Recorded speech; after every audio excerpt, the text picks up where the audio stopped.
Assalamualaikum warahmatullahi wabarakatuh. Alhamdulillahirabbil alamin wa bihi nasta'in ala umurid dunya waddin. Wassalatu wassalamu ala asyrafil anbiya'i wal mursalin wa ala alihi wa sahbihi ajma'in. Amma ba'du. Sahabat kaum muslimin dan muslimat, semoga selalu dilindungi Allah Subhanahu wa taala. Mari kita bersama-sama mempelajari kisah perjalanan kehidupan Nabi kita, Nabi Muhammad SAW. Sahabat, kali ini saya akan berbagi kisah perjalanan kehidupan Nabi Muhammad SAW dan perjalanan kehidupan Nabi yang akan saya kisahkan sekarang adalah Arab sebelum Islam. Ketika Nabi Muhammad SAW lahir pada tahun 571 Masehi, Makkah adalah sebuah kota yang sangat penting dan terkenal di antara kota-kota di negeri Arab, baik karena tradisinya maupun karena letaknya. Kota ini dilalui jalur perdagangan yang ramai, menghubungkan Yaman di selatan dan Syria di utara. Dengan adanya Ka'bah di tengah kota, Makkah menjadi pusat keagamaan Arab. Ka'bah adalah tempat mereka berziarah. Di dalamnya terdapat 360 berhala mengelilingi berhala utama, yaitu Hubbal. Makkah kelihatan makmur dan kuat. Agama dan masyarakat Arab ketika itu mencerminkan realitas kesukuan masyarakat Jazirah Arab. Biasanya, dalam membicarakan wilayah geografis yang didiami bangsa Arab sebelum Islam, orang membatasi pembicaraan hanya pada Jazirah Arab. Padahal bangsa Arab juga mendiami daerah-daerah di sekitar Jazirah. Jazirah Arab memang merupakan kediaman mayoritas bangsa Arab kala itu. Jazirah Arab terbagi menjadi dua bagian besar, yaitu bagian tengah dan bagian pesisir. Di sana tidak ada sungai yang mengalir tetap. Yang ada hanya lembah-lembah berair di musim hujan. Sebagian besar daerah jazirah adalah padang pasir Sahara yang terletak di tengah dan memiliki keadaan serta sifat yang berbeda-beda. Karena itu ia bisa dibagi menjadi 3 bagian. Sahara Langit, Sahara Selatan, dan Sahara Harap. Penduduk Sahara sangat sedikit, terdiri dari suku-suku Baduy yang mempunyai gaya hidup pedesaan dan nomadik, berpindah dari satu daerah ke daerah lain guna mencari air dan padang rumput untuk binatang gembalaan mereka, seperti kambing dan onta. Adapun daerah pesisir, bila dibandingkan dengan Sahara sangat kecil, bagaikan selembar pita yang mengelilingi jazirah. Penduduk sudah hidup menetap dengan mata pencaharian bertani dan berniaga. Karena itu, mereka sempat membina berbagai macam budaya, bahkan kerajaan. Bila dilihat dari asal-usul keturunan, penduduk Jazirah Arab dapat dibagi menjadi 2 golongan besar, yaitu Qottaniyun dan Adnaniyun. Pada mulanya, wilayah utara diduduki golongan Adnaniyun dan wilayah selatan didiami golongan Qottaniyun. Akan tetapi, lama-kelamaan kedua golongan itu membaur karena perpindahan-perpindahan dari utara ke selatan atau sebaliknya. Masyarakat, baik nomadik maupun yang menetap, hidup dalam budaya kesukuan Baduy. Organisasi dan identitas sosial berakar pada keanggotaan dalam suatu rentang komunitas yang luas. Beberapa keluarga membentuk kabilah, beberapa kelompok kabilah membentuk suku dan dipimpin oleh seorang syekh. Mereka sangat menekankan hubungan kesukuan, sehingga kesetiaan dan solidaritas kelompok menjadi sumber kekuatan bagi suatu kabilah atau suku. Mereka suka berperang, karena itu peperangan antar suku sering sekali terjadi. Sikap ini tampaknya telah menjadi tabiat yang mendarah daging dalam diri orang Arab. Dalam masyarakat yang suka berperang tersebut, nilai wanita menjadi sangat rendah. Situasi seperti ini terus berlangsung sampai agama Islam lahir. Dunia Arab ketika itu merupakan kancah peperangan terus-menerus. Pada sisi yang lain, meskipun masyarakat Baduy mempunyai pemimpin, namun mereka hanya tunduk kepada syekh atau amir. Meskipun masyarakat Baduy mempunyai pemimpin, namun mereka hanya tunduk kepada syekh atau amir itu dalam hal yang berkaitan dengan peperangan, pembagian harta, rampasan, dan pertempuran tertentu. Di luar itu, syekh atau amir tidak berkuasa mengatur anggota kabilahnya. Akibat peperangan yang terus-menerus, kebudayaan mereka tidak berkembang. Karena itu, bahan-bahan sejarah Arab pra-Islam sangat langka didapatkan di dunia Arab dan dalam bahasa Arab. Ahmad Syalabi menyebutkan, sejarah mereka hanya dapat diketahui dari masa kira-kira 150 tahun menjelang lahirnya agama Islam. Pengetahuan itu diperoleh melalui syair-syair yang beredar di kalangan para perawi syair. Dengan begitulah, sejarah dan sifat masyarakat Baduy Arab dapat diketahui, antara lain bersemangat tinggi dalam mencari nafkah, sabar menghadapi kekerasan alam, dan juga dikenal sebagai masyarakat yang cinta kebebasan. Dengan kondisi alami yang seperti tidak berubah itu, masyarakat Baduy pada dasarnya tetap berada dalam fitrahnya. Kemurniannya terjaga jauh lebih murni dari bangsa-bangsa lain. Dasar-dasar kehidupan mereka mungkin dapat disejajarkan dengan bangsa-bangsa yang masih berada dalam taraf permulaan perkembangan budaya. Bedanya dengan bangsa lain, hampir seluruh penduduk Baduy adalah penyair. Lain halnya dengan penduduk negeri yang telah berbudaya dan mendiami pesisir Jazirah Arab. Sejarah mereka dapat diketahui lebih jelas. Mereka selalu mengalami perubahan sesuai dengan perubahan situasi dan kondisi yang mengitarinya. Mereka mampu membuat alat-alat dari besi, bahkan mendirikan kerajaan-kerajaan. Sampai kehadiran Nabi Muhammad, kota-kota mereka masih merupakan kota-kota perniagaan dan memang Jazirah Arab ketika itu merupakan daerah yang terletak pada jalur perdagangan yang menghubungkan antara Syam dan Samudra India. Sebagaimana masyarakat Baduy, penduduk negeri ini juga mahir mengubah syair. Biasanya, syair-syair itu dibacakan di pasar-pasar, mungkin semacam pagelaran pembacaan syair, seperti di pasar Ukaz. Bahasa mereka kaya dengan ungkapan, tata bahasa, dan kiasan. Melihat bahasa dan hubungan dagang bangsa Arab, Leboun berkesimpulan tidak mungkin bangsa Arab tidak pernah memiliki peradaban yang tinggi, apalagi hubungan dagang itu berlangsung selama 2000 tahun. Ia yakin bangsa Arab ikut memberi saham dalam peradaban dunia.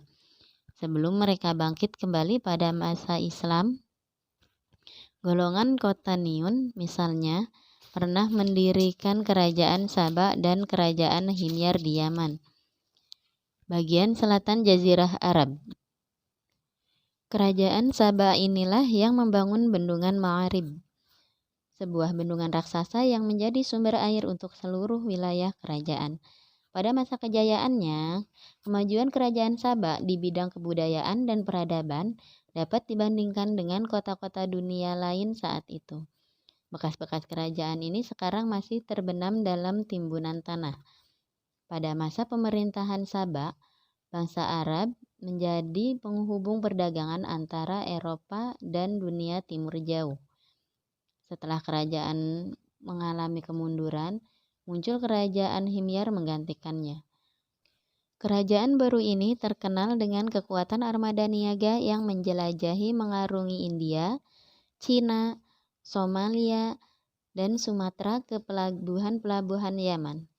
Perniagaan ketika itu dapat dikatakan dimonopoli Himyar, terutama setelah bendungan Ma'arib runtuh. Masa gelimang kerajaan Himyar sedikit demi sedikit memudar. Banyak bangunan roboh di bawah air dan sebagian besar penduduk mengungsi ke bagian utara jazirah.